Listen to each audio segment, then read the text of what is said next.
Ölkəmizə qarşı daha bir təxribat cəhdi. Bu dəfə təəssüf ki, təxribatın ünvanı sosial şəbəkələrin Türkiyə segmentidir. Daha çox X və Facebook üzərində aparılan bu qarayaxma kampaniyasında iddia olunur ki, güya İsrailin baş naziri BMT Baş Assambleyasında çıxış edərkən Azərbaycan nümayəndə heyəti onu alqışlayıb. Bəs bu saxta xəbərlərin əsas səbəbi nədir? Qardaş ölkədə kimlər və nə niyyətlə belə saxta xəbərlər tirajlayır? Baxaq.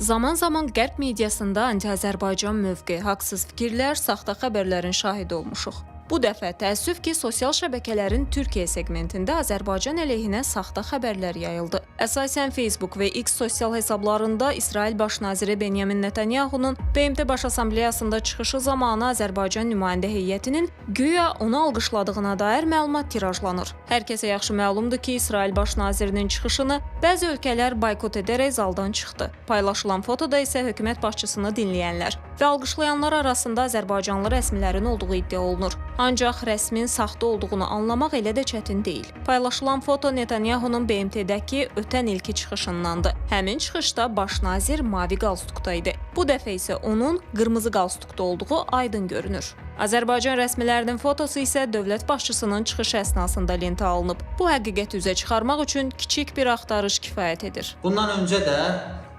Türkiyə ilə Azərbaycan arasında münasibətləri vurmaq istəyən qüvvələr var idi.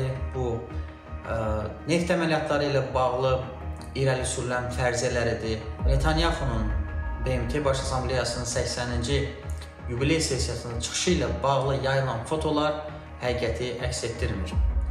Və bu çıxışın saxta olduğu, dezinformasiya olduğu və ötən ilki şəkillər olduğu gün kimi aydındır. Azərbaycana qarşı qarayaxma kampaniyaları əvvəl daha çox Ermənistanla münasibətlər üzərindən aparılırdı. İndi isə ölkəmiz əleyhinə dezinformasiya kampaniyası yaxın şərq üzərindən qurulur. Ekspertlərin fikrincə bu qarayaxma Türk dövlətləri daxilində parçalanma niyyətinə xidmət edir. Təəssüflər olsun ki, bu cür məkirli qüvvələr daim iş başındadır və onları ifşa etmək önəmlidir.